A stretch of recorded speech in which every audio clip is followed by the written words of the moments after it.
Boop, boop, boop, boop, boop, boop, boop, boop, boop, boop, boop. That's the intro. Since for whatever reason, it looks like the intro is not going. My computer is battling against me. I wonder if we do it like this, if this will fix it up. So let's see if I can try this one more time. And if we play it, will it play? Maybe not. Let's do this, and then we'll go back. Nope. Just a dramatic zoom in of my face, I guess. Anyway, hello, welcome back. Thank you for patiently waiting. I know that in the world of broadcast, a 3-minute, 4-minute delay feels like an eternity. So if this is your first time here, we are normally live directly at 3 o'clock, but not today. We had a little tech issues, but, you know, it's fine. I'm going to try this one more time, see if this works.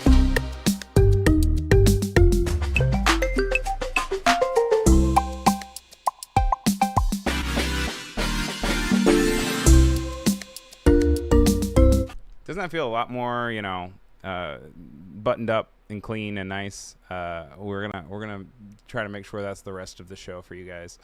But my name's Ryan Selvy. I'm a motion designer based in Brooklyn, and here on the Adobe Live's File News Show, we love to go over creator news, tech news, artist news, design news, you name it. We like to spotlight artists. We like to spotlight different resources for you, rebrands, font of the week, where you help vote for the best possible font of the week, among a bunch of other fun stuff. All of the links and everything that is mentioned on the show is showcased on screen, of course, but is available on the Raindrop, which is linked in the description below. Thank you to Wade. He is our wonderful moderator for the day. And he normally puts a lot of the links and stuff into chat. If you're watching the replay of this, I promise I try to make this as beautiful as possible for a replay. That way it all makes sense. But since we're already falling a little bit behind, let's go and hop into our first segment, which is news. So the news of the day that we're going to start off with is going to be the Max kickoff tomorrow. Adobe Max London is the big conference that happens with Adobe each year, and this time it is over in London. Then on the other part of the year, normally in like October, is when the US-based one happens. Last year it was in Miami, but normally it's in LA. I think we're set to be on LA again. I'm not sure. I don't know if that's the case or not, but that's just the rumors that I've heard. Now, as far as coverage goes tomorrow, live streaming starts super early for you if you're on the West Coast. A little less early if you're on the East Coast, but still pretty freaking early. These are all Pacific times, but of course the Europe folks are not going to wait for us Americans to wake up before they start their day, because that would just be silly.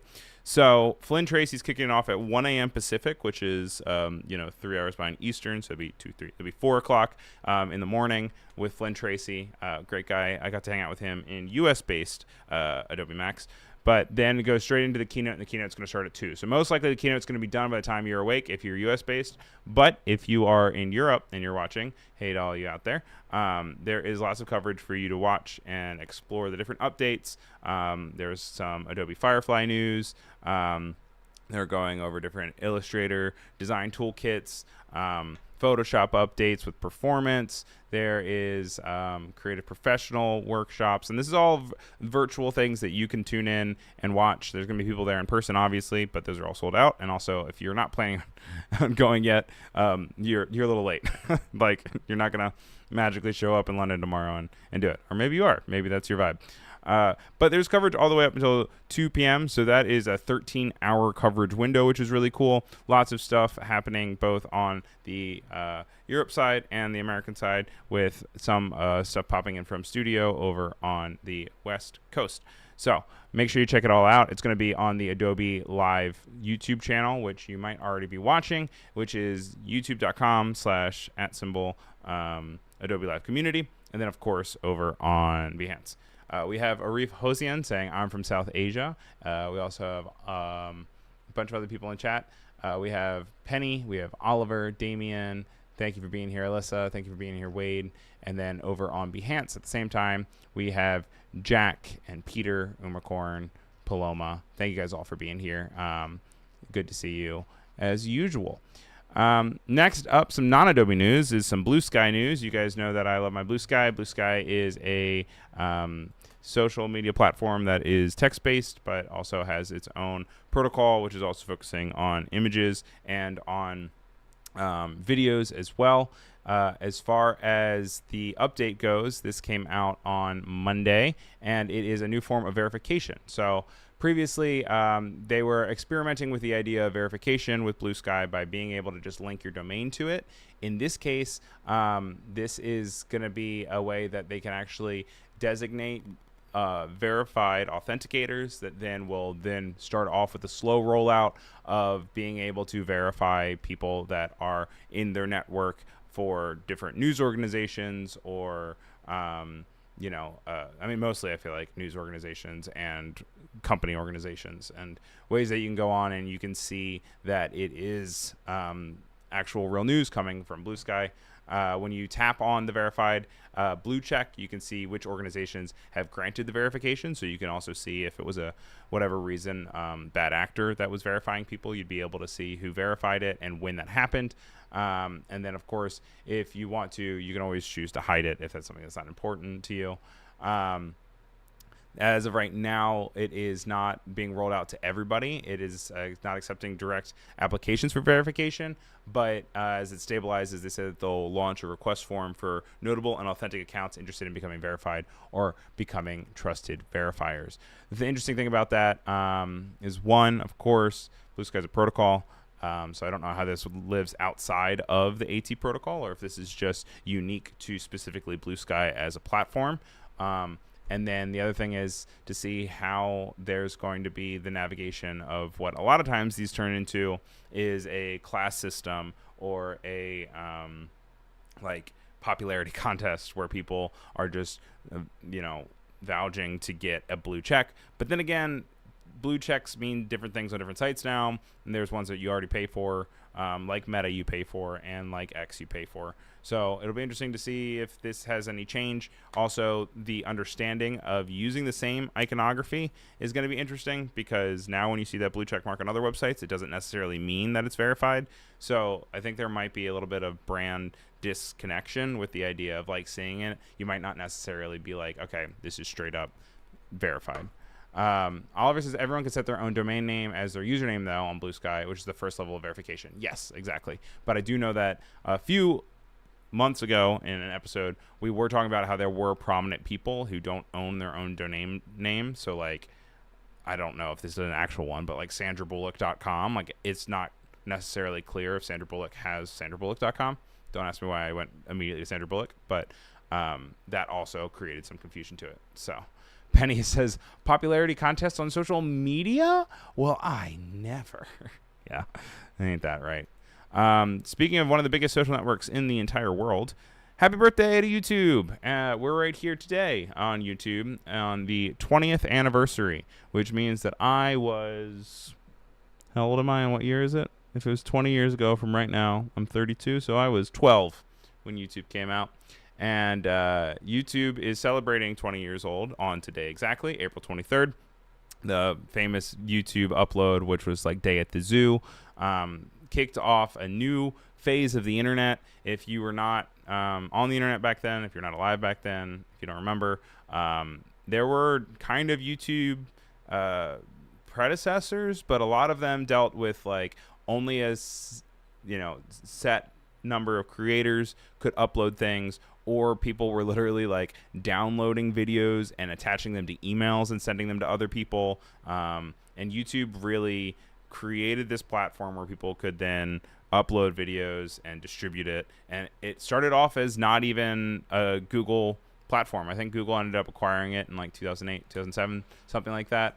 But then, of course, Google did buy it. It has been a huge staple of Google, and now it is 20 years old, which is crazy. That said, it is a leader in the industry and continues to be a leader in the industry.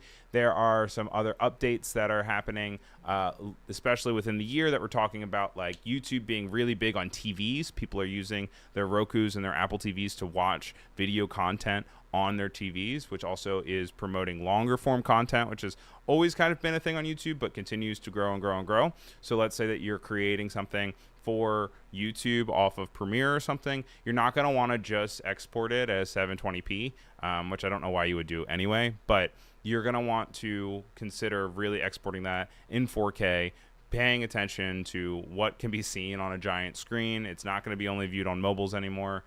They're actually redesigning the YouTube app soon. So later in the summer, there will be a redesign for the app, which I know there have been complaints about navigating it. I've learned how to use it. I don't know if anyone is ever watching YouTube live on their TVs. I know Oliver has in the past.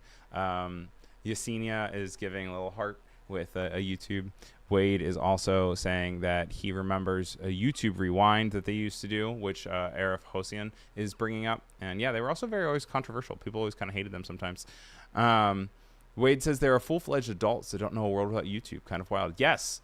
And hopefully, if it's up to me, there will be adults eventually that will never know a world without File New. Am I right? But there's a lot of new updates. I linked to both a news article about it from 9 to 5 Google, and then I also linked to the actual blog account from YouTube, which is in the chat and in the raindrop as well. There are some fun facts that they have in there, like on average, there are over 20 million video uploads daily to YouTube, which, how does that even work? What? There are over 20 million videos uploaded daily to YouTube. That's incredible. Wow. And YouTube users average over 100 million comments on videos on a daily basis, and creators hearted comments from an average of 10 million viewers every day. What makes YouTube special is how engaged the community is with creators and their content. In fact, last year on average, YouTube videos received over 3.5 billion likes from users per day. More than 300 music videos on YouTube are in the billion views club. But the 5 fastest music videos to hit that milestone were Adele for Hello, Ed Sheeran, Shape of You, Despacito by Louis Fonsi, Mi Gente by J Blavin and Willie William, and Roseanne Bruno Mars, A Petit, which is fascinating. They have some new features and stuff they can update. I don't want to spend the entire time talking about YouTube, but fascinating. Fascinating. 20 million a day. Alyssa is blown away by that. Now, I don't know if Rick is in the chat because Rick is our designated HP guy, but on the Adobe blog, they are highlighting this cool scanner for you 3D artists out there. I got to play with this a little bit on Adobe Max's floor back in Miami, and it was really neat. It is essentially a very, very high resolution scanner that can download and create these wonderful textures onto your Substance 3D Painter, Substance Designer, and Sampler. And it is this cone.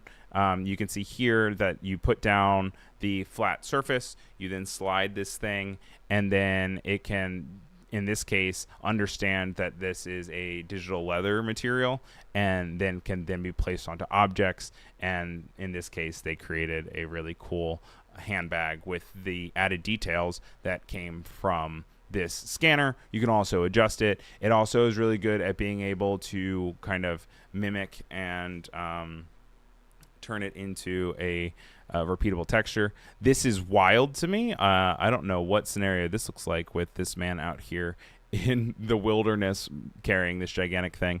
But I think a lot of this could be really cool for if you ever watched my old show that I had for just a few weeks that was called Digital Artifacts and was all about the idea of digitizing things that are in the real world that necessarily don't get shown in the digital space. And if they go away in the real world, they go away forever. So this is really cool. This is called the Z Captis and it works with Substance 3D Sampler. Very cool. I don't know 3D well enough to do anything with it to show you guys, but there is a cool overview. Yeah, you can see actually this is a good example here of him pulling out some different fabrics picking the one that he wants and how he puts it on this bed and then just like slides it over and it scans it out, which is really cool. Oliver says 3D scanning the plants. Yes. Penny Doodle says it looks like a robot friend. Alyssa says that it looks like a volcano. It does look like a volcano. Now, you can see that it also does this thing with the lights, which is why it has the shape, and it goes around so that way it can understand the different lighting projections from every different angle, which is really neat. That way, when you then are moving around the light source in 3D space, the texture is able to then understand what it would actually react to and then reflect that in whatever model that you're making, which I think is a big thing that makes this a bit more exciting than just putting something on a flatbed scanner and then using it as a texture. Like, these are like actual reactive textures, which is very cool. Penny says, oh, that makes sense now. Yeah. And Robert says cool as well. Next up in our creators update, there is a Linktree update for all of you that use Linktree in your bios for your social media. Linktree is now implementing this ability to actually monetize things that are within Linktree. So if you're selling a course or a product, you can, as of today, I think they announced that you can create a different area where you can add some monetization tools. It's going to let creators offer courses and sell digital products directly in the Linktree, and they'll also be able to add sponsored links in there as far as being things that are then promoted that you can then, I guess, get monetization off of based off of people are clicking it or not. And then Linktree shops will also be available to everyone in the USA.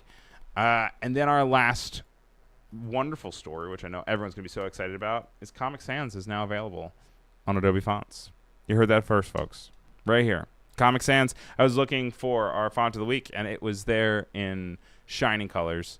You can now activate Comic Sans directly into your Adobe font library and add it to all of your wonderful, wonderful projects.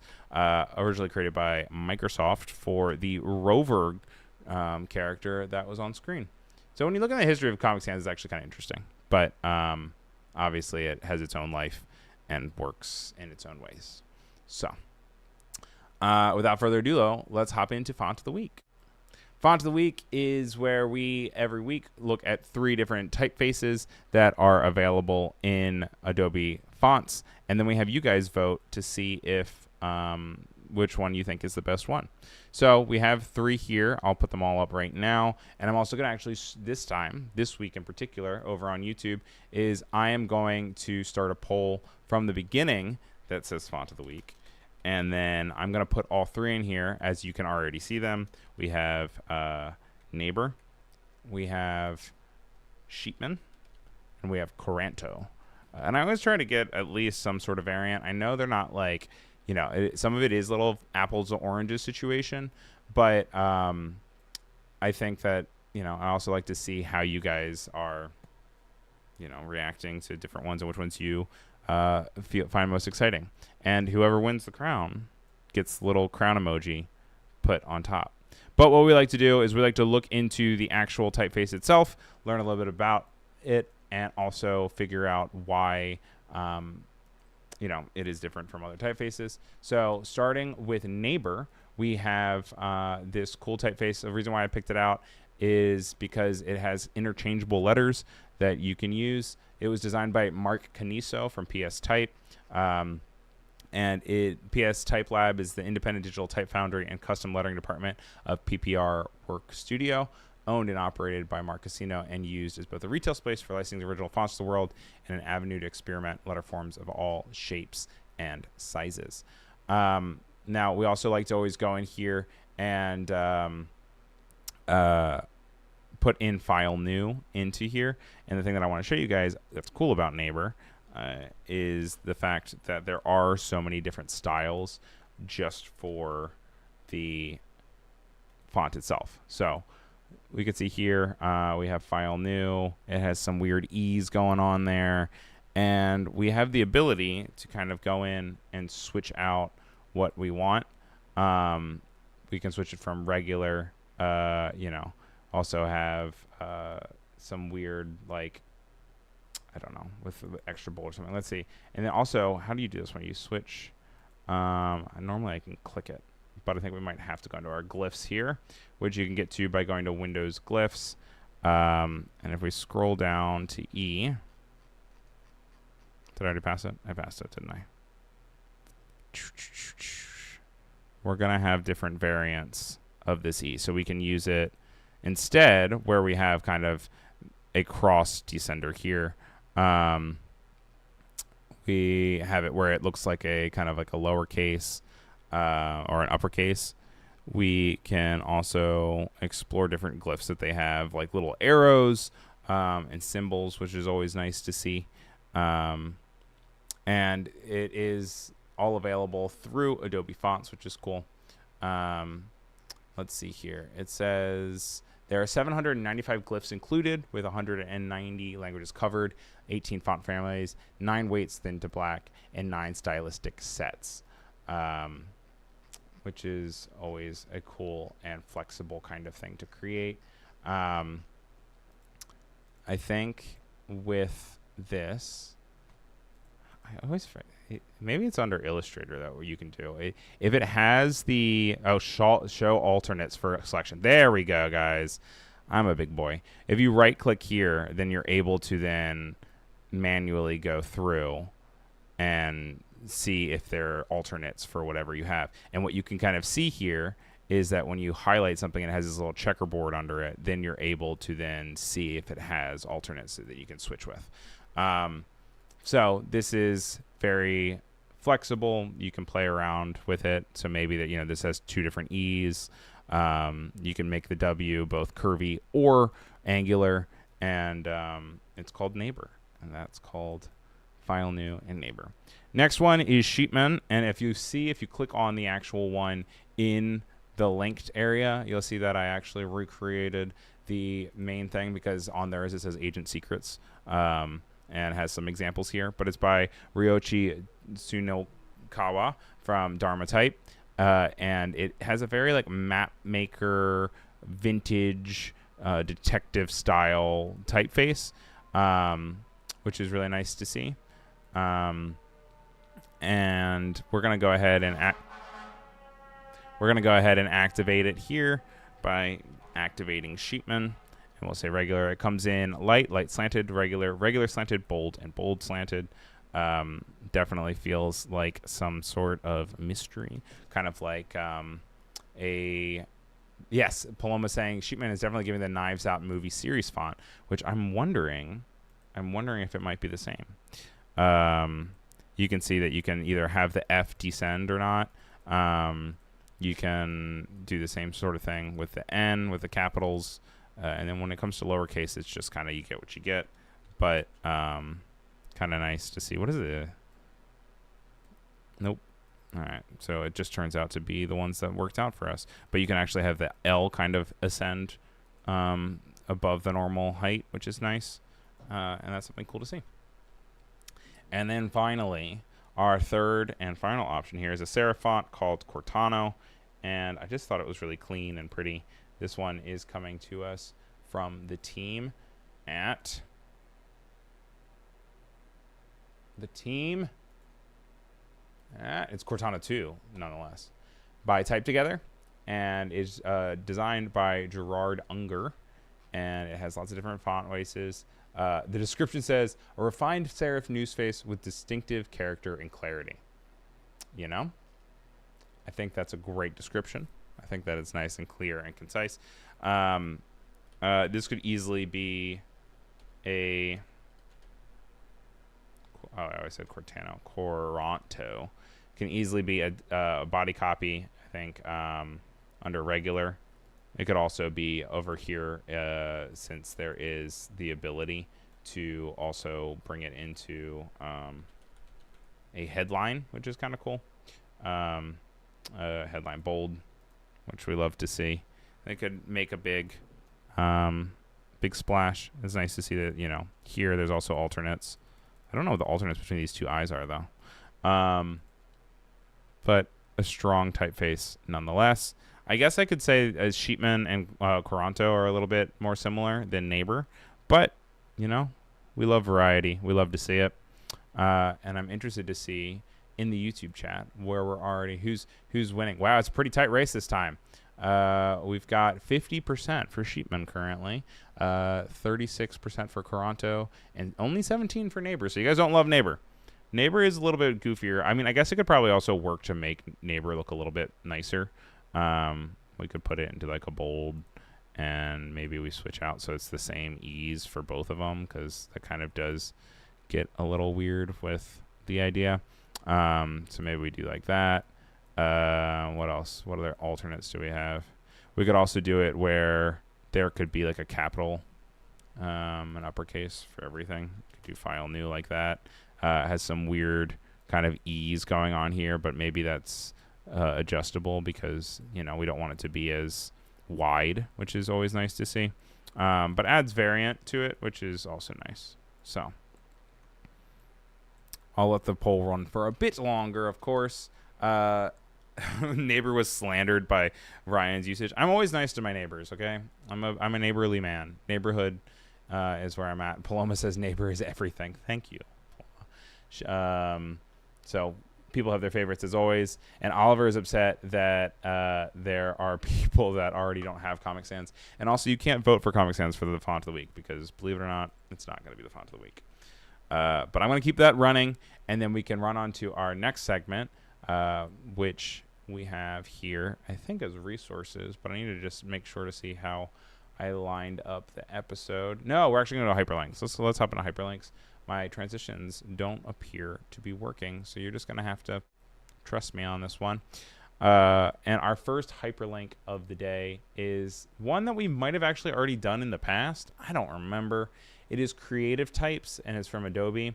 This was called out in a different thing with Adobe had a recent partnership with TED, like TED Talks, and they had this creative kind of presentation and talks and stuff, and I can link to all that for you guys. But then it popped me back into creative types, and I remember taking this, I think, like 4 or 5 years ago, I think. And I thought this would just be fun to kind of pull up and explore.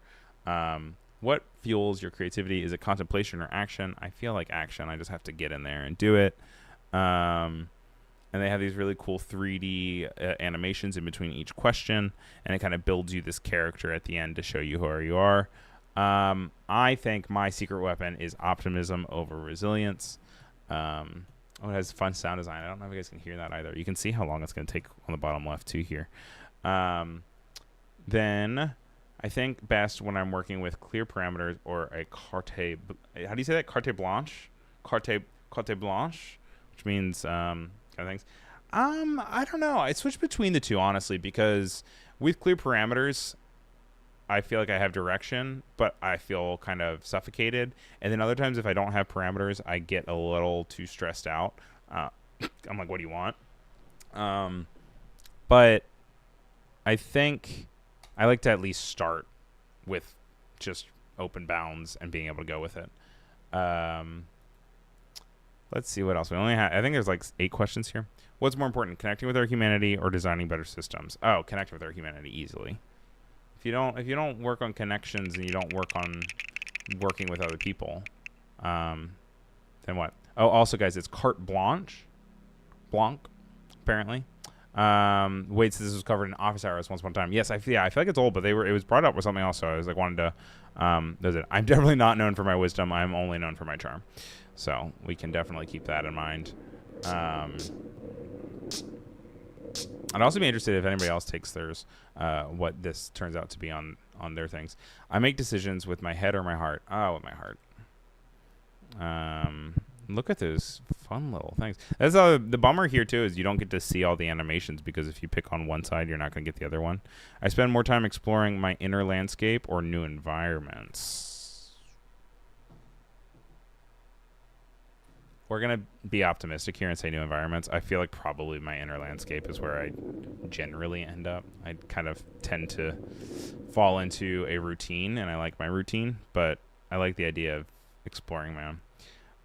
What are you more interested in? What is or what could be? What could be, guys? That's why we do this show every week. We're excited about the future and technology and what's next. That's what I'm all about. We already have what we have. I want more. I want new stuff. My ideas come alive when I write them down or I speak them aloud. Oh, speak them aloud. I yap them out all the time, which apparently I've heard you shouldn't do. You should like keep it to yourself, and then that way it holds yourself more accountable, because once you speak them to someone, you feel like you've already done something, even though you've done nothing. What do you pay more attention to, beauty or function? Function. It needs to work. Doesn't matter if it's pretty if it doesn't work, right? What could be 100% from Wade? Thank you, Wade. Wade. Also, thank you, Wade, for linking to the Discord. I would love to see all of your guys' responses in the Discord. There is a file new channel in there as well, and I'll be sure to post mine at the end of this as well. My creative world is a bustling city or a secret garden. Oh, it's a bustling city. City, city, city, baby. I also love the idea of all these shapes coexisting and like working around in a little shape world. What's your preferred way of innovating? Envision and build, or deconstruct and evolve? Oh, I guess deconstruct and evolve, because it's always kind of easier if somebody else has kind of started, and it's easy to like see what needs work. And that's in all parts of life, like whether that's like a performance or a design. I have a way of finding hidden possibilities or strategic opportunities. Ooh. A lot of them are like, I mean, I feel like a lot of strategic opportunities are hidden possibilities. So I'm going to say strategic opportunities. This is a little Simon. Looks like a stressful riddle. And with most challenges, I focus on fixing what's broken or imagining something new. Imagining something new. Probably fixing what's broken, but you know what? Like I said, we're just being the person we want to be. And how do you know the right solution? If it fits like a puzzle piece or if it just feels right? If it just feels right. All right, guys, here's my big reveal. Interested to hear if you guys are also in the same boat. But I am the guide. I am uplifting the human spirit. Oh, I look like a baron or like an old judge from colonial times. Oh man. All right. Well, I'm gonna download my creative type because I want to learn more about this. But I will go ahead and I will make sure I update it. Interesting. Yeah, they have it on the Bluesky here in LinkedIn. So they definitely have updated it to a point. Oh, you can view all the types here too if you want to see. Oh, who do I aesthetically like aspire to be? I kind of love this regenerator with like their curvy little weird things that pop into different. Does it change? Yeah, it does. This guy's gross. Luminary is disgusting. Makes me think of my tryptophobia. Ugh, gives me the shivers. And Architect's really cool too. Reminds me of like Monument Valley. They're all very cool characters though. But yeah, would love to know what you guys end up being and who yours are, and which one you gravitate to, and if you feel like it is a positive or accurate reflection of you as an actual creative. Penny got the yucky luminary. Oh, Penny. Oh, I'm so sorry. So Wade said, sorry, I was sleeping on the link. Maybe because my pick is losing again. Ryan, guide us. Yeah, no. Who do I mean, I kind of like Sheepman, but I don't know what I would use it for a lot. So I feel like I would probably vote for Coranto if it were up to me. But it looks like Sheepman's currently winning. But we will come back to it in just a little bit. We've got only about 15 minutes left, so we got a lot to get through before then. I'm going to keep the poll running, though, of course. That way you guys can continue to argue over it. And we're going to hop in to Hypertext TV, which is a hyperlink that is available. This is a fun, and I don't fully understand this website, to be entirely honest.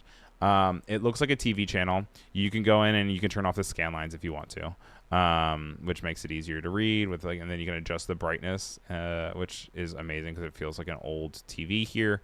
But what's really cool is there's different websites that are kind of switched throughout the day based off of different categories. And from what I can see, you can't really like jump through what's going on, but you can hop into weird like single service websites, which you guys know that I love. So we'll see like 6 is always single service websites.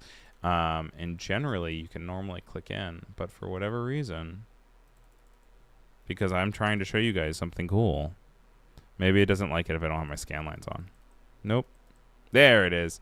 So this is an intensifying emoji generator, apparently. A simple, quick tool to help you add some shake to your emoji. Type your emoji here. What should we do? I like the eyes. We can adjust the intensity. Oh, and then we get a nice little GIF that we can then save, which is exciting, and you could probably use it as a Discord emote, which, as I said before, guys, Discord is bumping. Definitely check it out. On the Discord live server, we have the file new section here. Oh, get out of here. Thank you to Wade for putting the crown where it belongs. Thank you. And thank you for Penny for putting the luminary and your results here. We'd love to see what you guys have.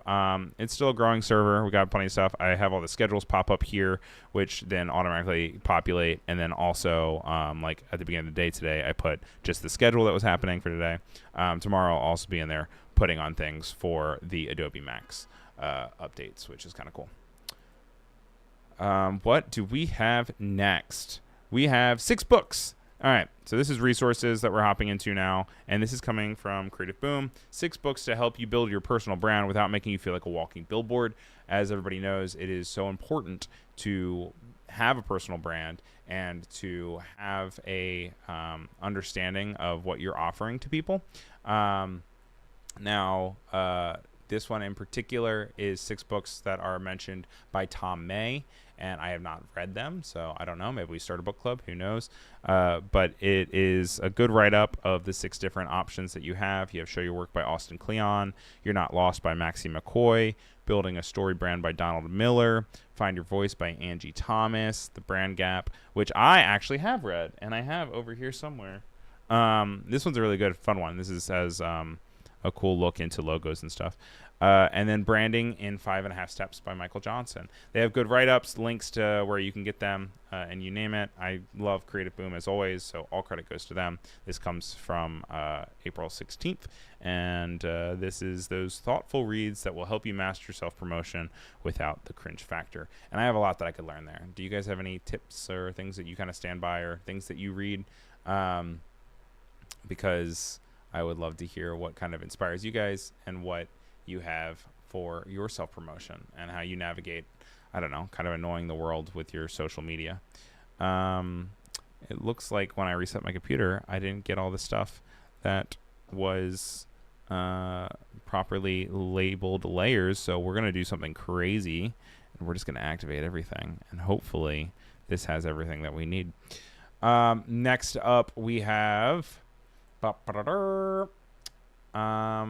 oh, this is a very important one because I reached out to him and he got back to me and he was very nice. This is Ogzeet, and he is a graphic designer resource guy on Instagram. I'm going to make sure that my system audio is going to be shared, and then we're going to learn a little bit something about good old Instagram, or not Instagram, good old Illustrator. So here we go. Then you can select all artboards and change the size.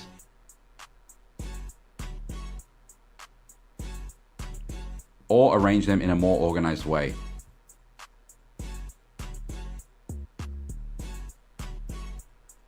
Bonus tip, go to the Layers panel and click on Paste Remembers Layers, so when you copy to a new document, the layer structure follows. I wish there was a restart button.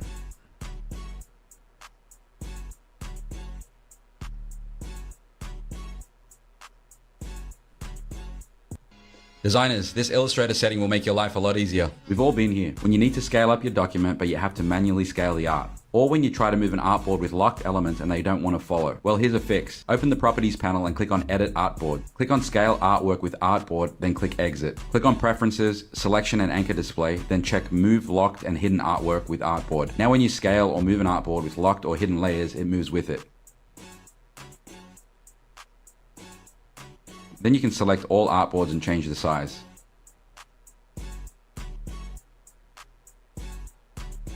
Or arrange them in a more organized way.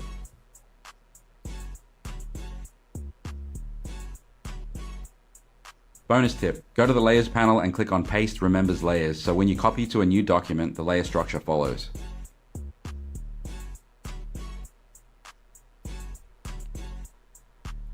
Pretty cool, right?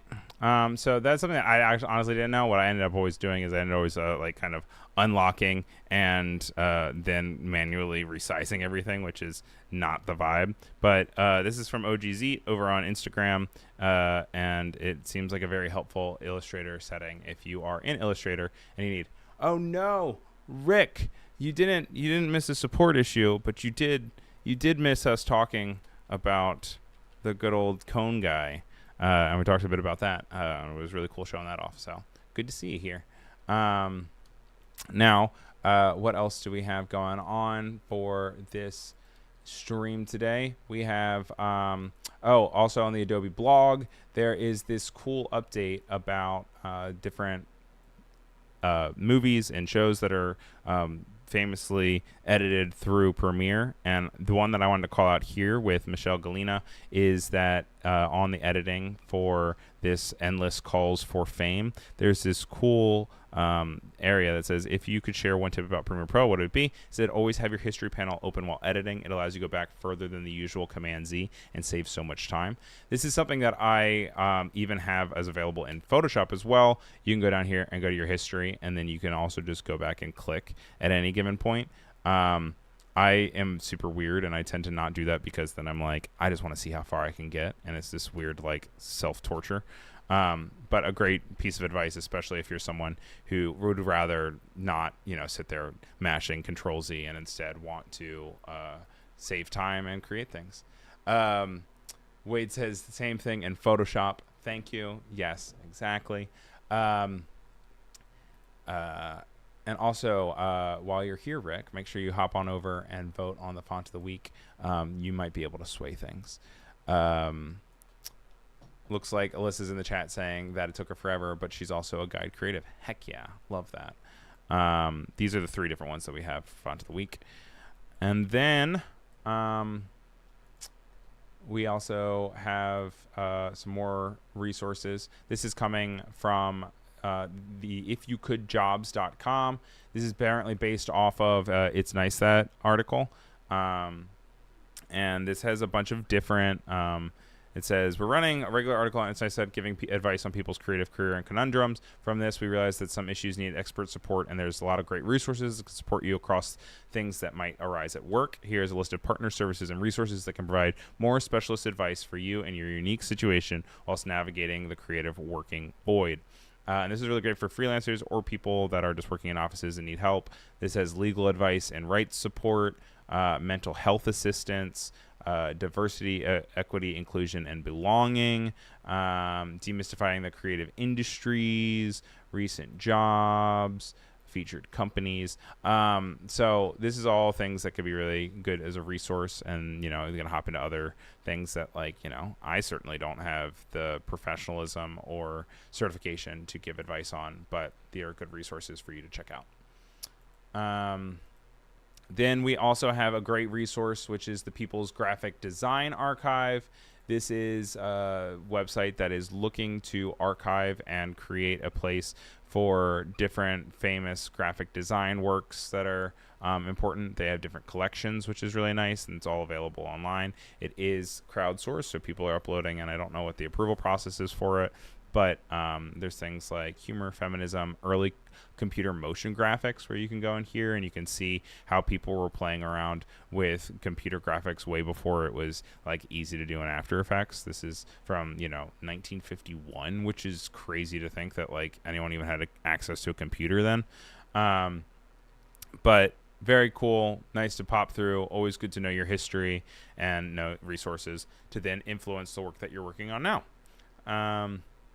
Also, moving on to Spotlight, we have Fast Company has this cool article, which is coming from Elliot Fredenberg, that's talking about in the age of AI, design is less about making and more about meaning.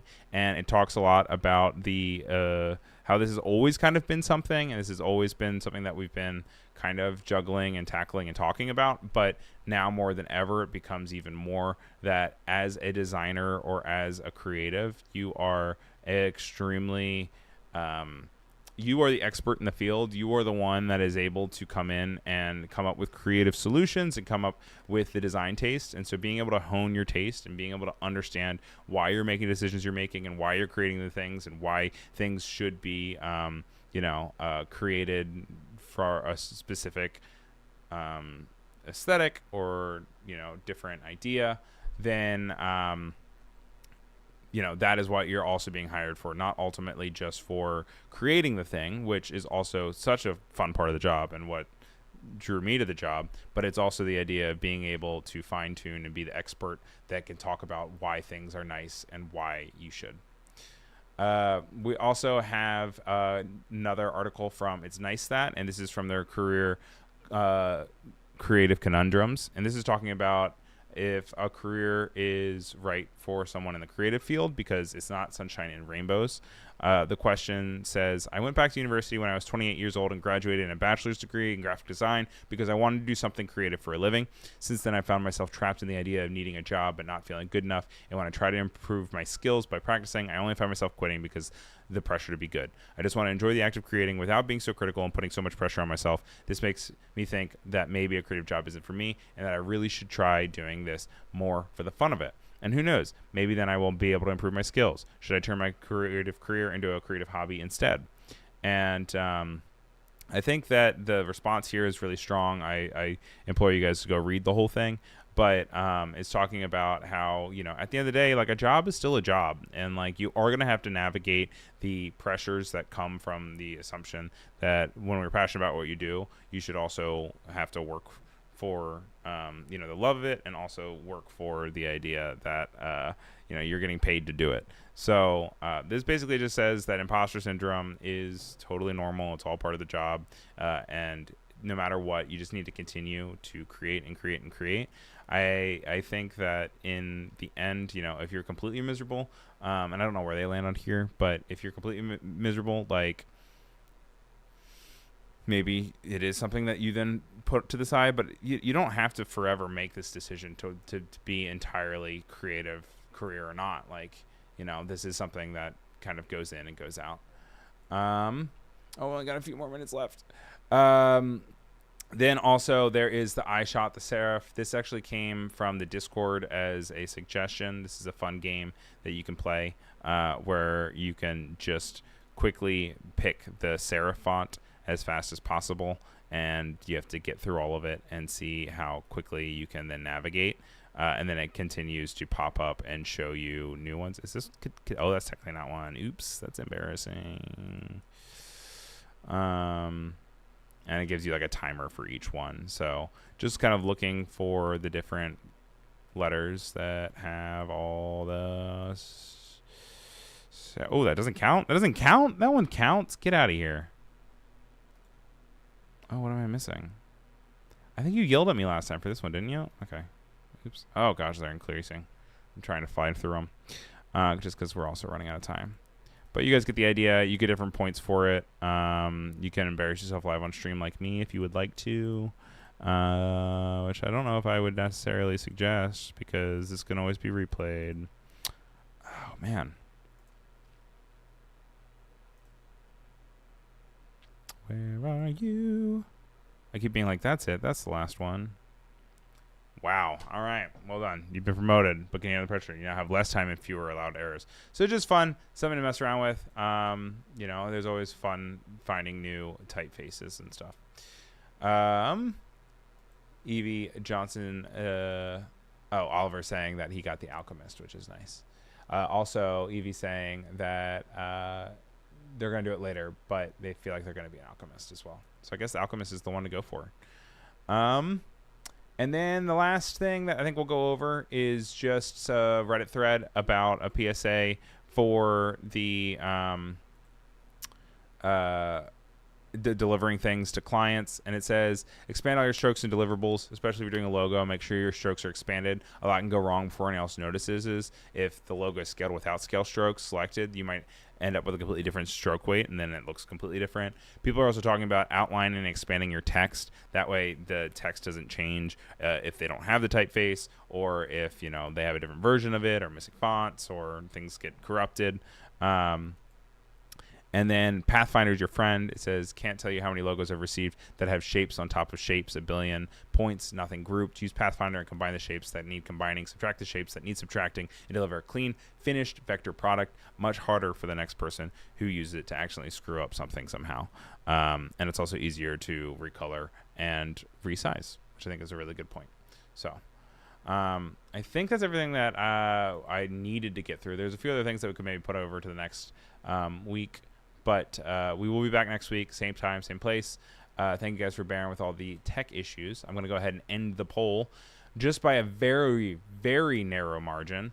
It looks like the winner for font of the week is not going on to me, but is instead going to Sheepman. You guys like the little... oh, it even looks great, actually, when you put it on top of this guy. Look, he has his own little crown. So we have the winner of Sheepman. Thank you guys for voting. Won with 40% of the vote. Neighbor got 37%. And Coranto had 22%. So tight, but not quite there. Thank you to Wade for moderating. Thank you guys for being around. Make sure you follow me on Bluesky. I'm RyanSelvy.com. I'm also on Instagram as just Ryan Selvy. But what I'm most interested in is you guys to join the Discord and say hello to me. Make sure you stick around. Next up, we have office hours coming to you, and that'll be the last show of the day. But then we got a jam-packed loaded day tomorrow with Adobe Max London. But this is to start your creative career with Andrew and Nick. So thank you guys for being here. Sorry again about my intro, outro, and tech difficulties, but that's showbiz, baby. And thank you everyone who was in chat. Thank you, of course, to Wade, which I already said, but thank you to Alyssa and to Winter and Oliver, Rick, Evie, Paloma, Umacorn, Penny, you name it. Apurva here as well. I will see you guys all next week. Same time, same place. Take it easy. Thanks for being here. I'm wondering if the thanks for watching is even going to play again, but we'll see.